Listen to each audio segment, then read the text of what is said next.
You ask Tiger to solve. This deals with linear equations with one unknown. The final result is w equals -5. Let's solve it step by step. Simplify the expression. Simplify the arithmetic. Group all constants on the right side of the equation. Add 27 to both sides. Simplify the arithmetic.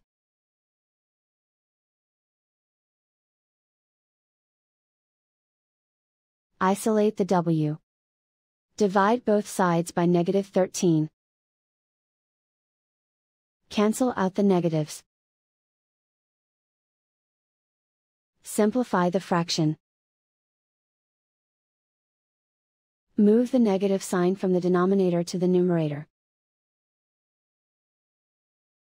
Find the greatest common factor of the numerator and denominator. Factor out and cancel the greatest common factor. And so the final result is w equals -5.